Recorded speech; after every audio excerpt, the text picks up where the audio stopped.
अप्रैल 2020 से लेकर के नवंबर 2020 तक और दूसरे वेव में मई 2021 से और ये निरंतर नवंबर 2021 तक मिलेगा। 15 करोड़ लोगों को निःशुल्क राशन की सुविधा का लाभ प्रदेश की सरकार, भारत सरकार के सहयोग से उपलब्ध करवाने का कार्य की है या कर रही है। ये तब संभव हो पाया जब हमने तकनीक को अपनाया, प्रशासनिक स्थिरता दी, ट्रांसफर पोस्टिंग में किसी भी प्रकार के लेन देन को दूर करते हुए पूरी ईमानदारी के साथ, पूरी प्रतिबद्धता के साथ इस कार्यक्रम को आगे बढ़ाने का कार्य किया। आज उसका परिणाम है कि हर एक क्षेत्र में उत्तर प्रदेश आगे बढ़ता हुआ दिखाई दे रहा है। तकनीक की स्थिति प्रदेश के अंदर 2005-6 में भी आपने देखा होगा खाद्यान्न घोटाला हुआ था, उसकी सीबीआई जांच अभी भी प्रचलित है।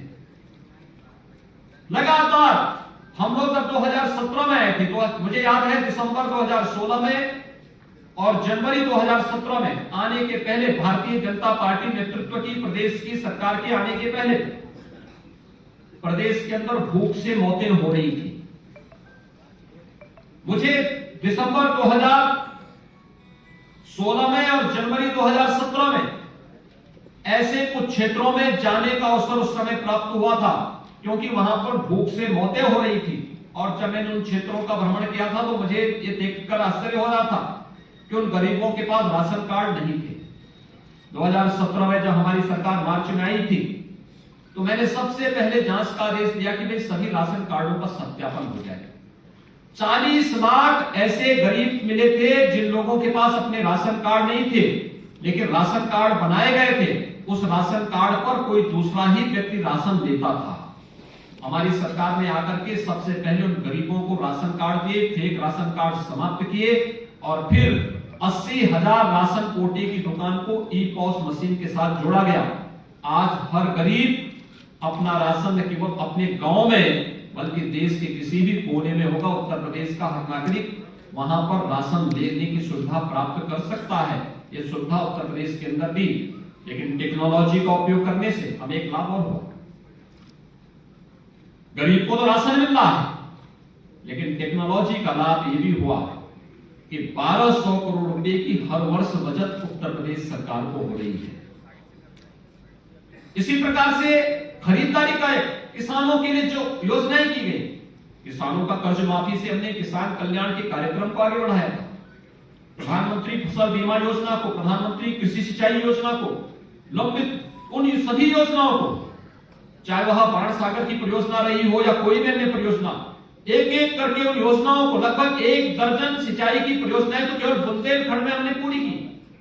हम इस वर्ष के अंत तक सरयू नहर राष्ट्रीय परियोजना को, अर्जुन सहायक परियोजना को, मध्य गंगा नहर परियोजना को पूरा करने जा रहे हैं।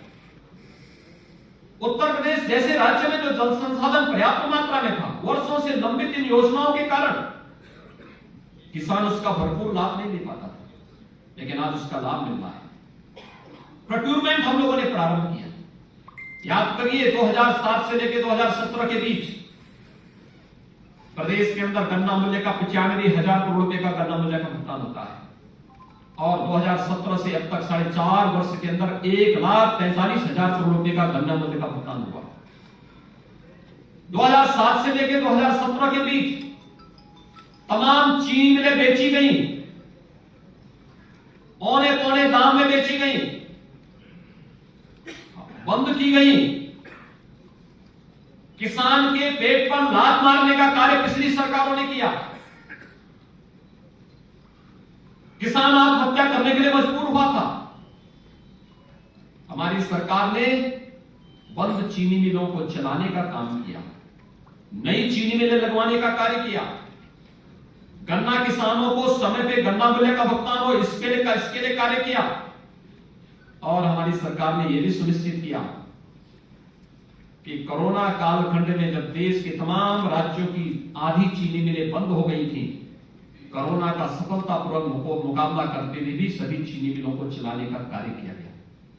प्रोक्यूरमेंट 2016-17 में आप देखेंगे उत्तर प्रदेश में धान का क्रय केवल 6 लाख मीट्रिक टन होता है, ये भी आड़तियों के माध्यम से, किसानों से सीधे नहीं। इसका मतलब किसान को एमएसपी का सीधा लाभ नहीं मिला।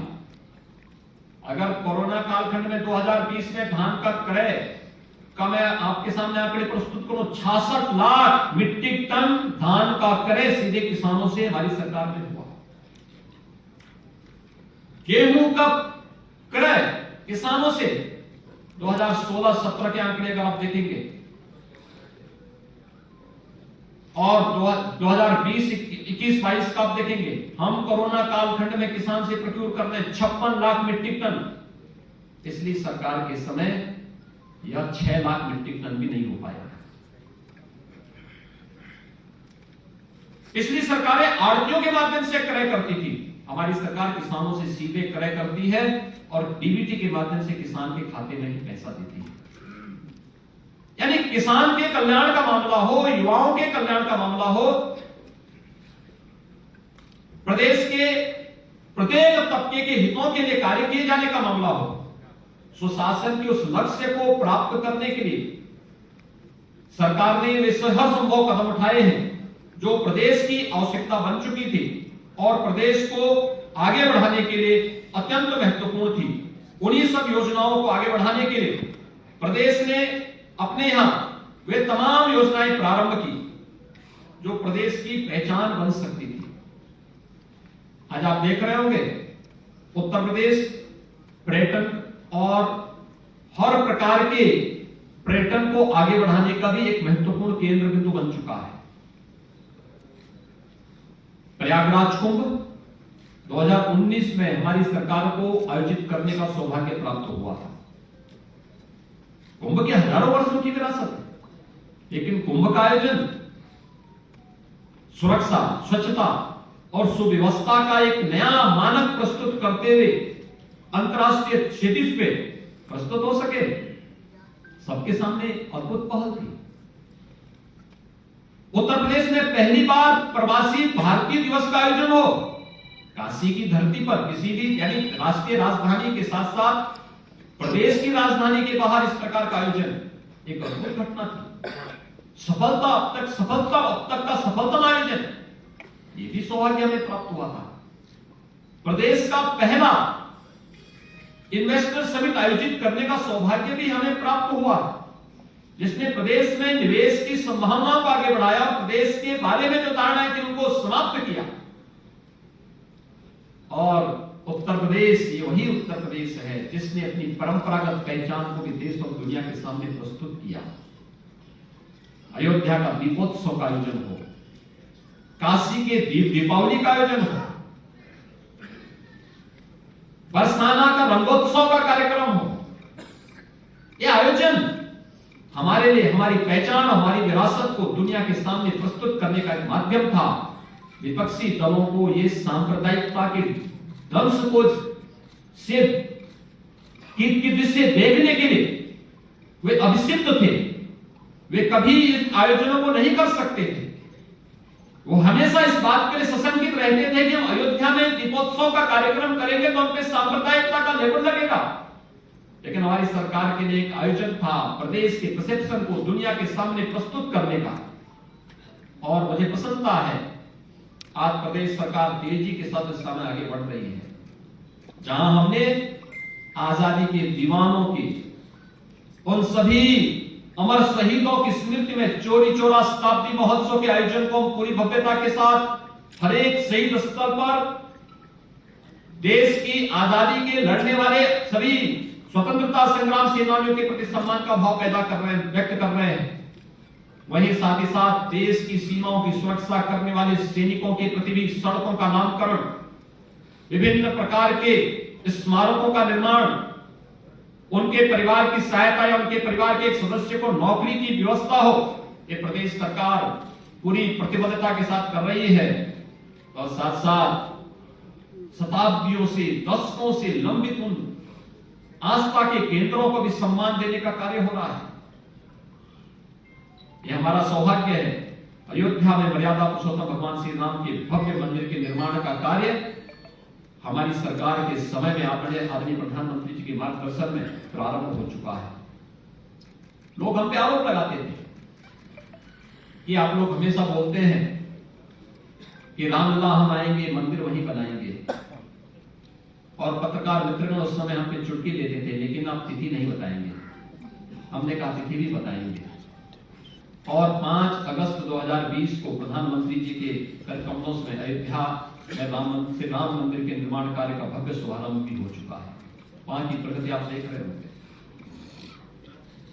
काशी विश्वनाथ धाम, चित्रकूट धाम, विंध्यवासिनी धाम, ब्रज क्षेत्र के विकास की जो एक नई तस्वीर सामने आ रही है, नेमिस, सुखतीर्थ, बौद्ध पर्यटन स्थलों के विकास की योजना, या फिर प्रदेश के अंदर मुख्यमंत्री पर्यटन संवर्धन योजना के अंतर्गत हर विधानसभा क्षेत्र के पर्यटन केंद्रों के, आस्था के केंद्रों के विकास की एक व्यवस्थित योजना को आगे बढ़ाने का कार्यक्रम।